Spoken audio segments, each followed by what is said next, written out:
Hey there, and welcome to the Innovative Mindset Podcast. I am your host, Isolde Trachtenberg. Thank you so much for being here. I am thrilled to talk to you about today's Mindful Friday topic. So, I don't know if you know, but the way this show works is every Monday I do a deep dive either by myself or with a peak performer in the innovation space, someone who is trying to change the world. And it's really, I love doing these interviews. I get to go in depth with these incredible people who are all world changers, really. I'm honored to be able to do that work. But then Tuesday through Friday, I talk about the components of innovation, like how to build different skills that will allow you to become a peak performing innovator yourself.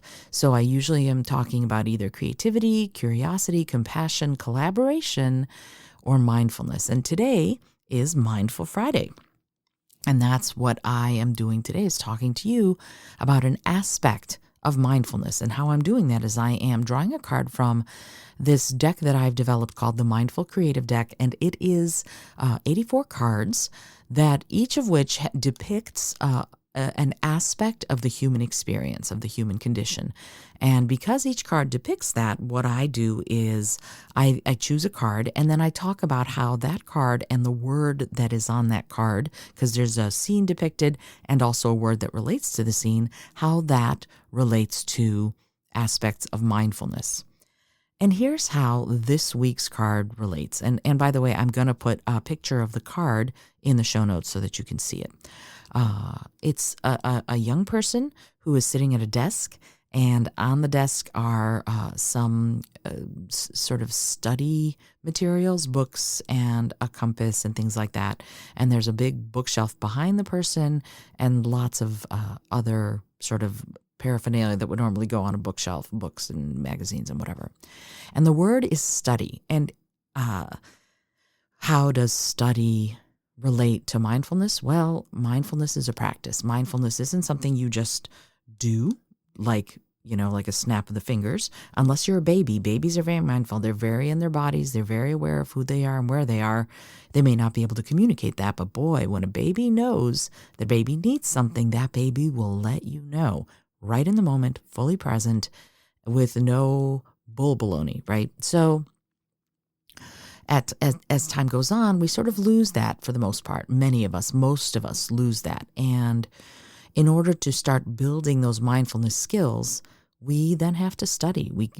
It doesn't just come right back unless you happen to be lucky and stay that way, I think. And one of the things that I find interesting, Tim Ferriss, if you follow his podcast, he talks about this with the peak performers that he interviews on his show. He talks about how he meditates. He has a meditation practice, a daily meditation practice, and other people. So many of the peak performers that he has interviewed over the years, he asks them always about their routines, their habits, and almost to a one, they all go, I meditate, I meditate, I meditate, I meditate. One of the famous non-meditators is Gary Vaynerchuk. He's like, I don't want to mess with my brain or with my mind at all. So I don't meditate. But here's what's interesting about listening to Gary Vaynerchuk's work over the years and reading his work. He's one of those people who stayed, I think. I think he stayed present and mindful because that's what he talks about. He's like, I'm in my zone. Oh, what is being in your zone? It's being mindful, right? And that's so it's really interesting to me that he's like, I don't want to mess with it. Well, I don't think he has to mess with it because I think he stayed mindful. And that is amazing. Good for him.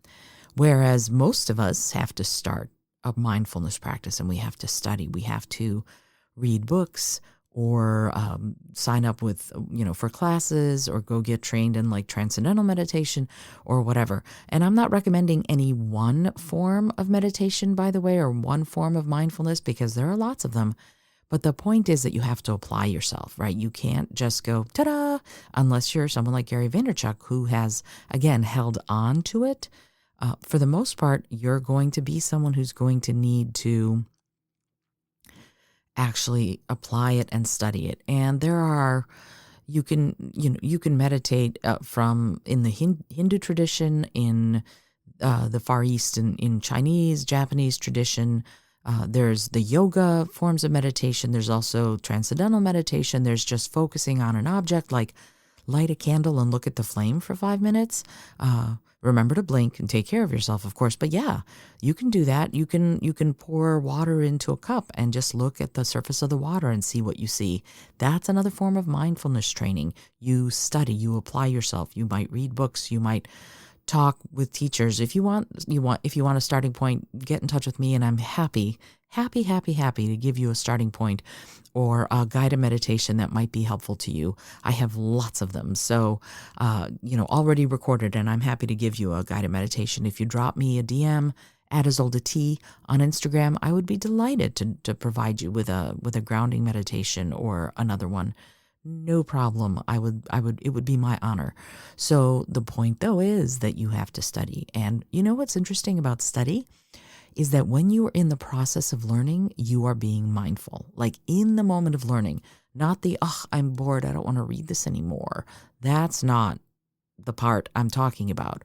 When you're actually really fully present and you're reading something or you're listening to something and you're just soaking it in and you're in the moment, in the experience of learning, that is mindfulness in many ways at its peak. Now, there are some who will say, no, you have to empty your mind.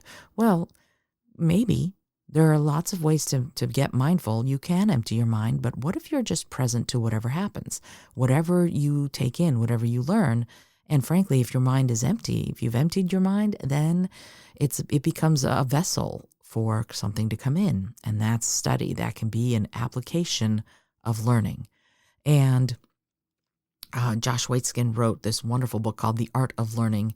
His version of that, and for him nowadays, I think is mindfulness is all about surfing. And some, other people do other things. Whatever it is that puts you in the moment, in the present moment, in the instant of being alive and knowing you're alive, that's mindfulness. But some of us, like me, I have to study. We have to study. Mindfulness does not come naturally to me. I will be honest. What comes naturally, and it's not naturally, it's because of my past, and I have some dark stuff in my past, and you've heard me talk about this before. But what comes naturally to me nowadays is vigilance, not mindfulness. And so, what my goal in my study of meditation and mindfulness is to let go of vigilance a little bit and embrace presence more. And that has to happen through study for me. That's how I work. You might work the same way, or you might be a natural sort of in the moment person like Gary Vaynerchuk. Whichever way, I highly encourage you to start thinking about whether or not you are naturally mindful, whether or not you want to be more mindful. And if you do, what are the ways that you might improve your skills, build those skills? You could even do it by looking at and tracing the shape of a leaf. That act is a mindful act. There are lots of ways to do what we're talking about that won't kick you in the behind, right? Even if you just take a moment and trace the letters on a handwritten piece of paper, if you are doing something where you are present, that is study. That is the study of mindfulness, and it's the application of it. So I highly, highly, highly encourage you to do that. Become a student of your own mind. There's something really special and almost miraculous about being a student of your own mind. Alrighty, this is Isolda Trachtenberg for the Innovative Mindset Podcast. I hope that you've enjoyed today's mini show on study and mindfulness. This episode was brought to you by Brain FM, as always. And yes, of course, if you want to build mindfulness skills, Brain FM is amazing for that. They have guided meditations, and they have not unguided meditation music. You can choose whichever one you want, whatever it is you want to do. They help you stay present, and it's amazing how it works. My best friend just emailed me recently. I just got her a subscription to Brain FM for the year, and she said, "I just wanted you to know I had this PowerPoint to and all of a sudden I made the PowerPoint, and I was like, wait, where did these last 2 hours go? I got it done in record time, and it's great." But I was using the app, and it was amazing to have that happen. So I was like, yay, that's great. That made me so happy. So if you want to try it, if you want to try the free trial, you can also get 20% off if you decide to do that. You go to brain.fm/innovative mindset, and use the coupon Innovative Mindset, and you can get 20% off. And it's awesome, right? But because I'm an affiliate and I only affiliate with those whose products I really believe in, I might get a little bit of money back for that. I just, full disclosure, want to tell you that. But I love Brain FM and I use it daily, so I highly, highly, highly recommend it. Okay, I am Isolde Trachtenberg, once again for the Innovative Mindset Podcast, reminding you that in order to innovate, you have to be bold, be creative, and most of all, be kind.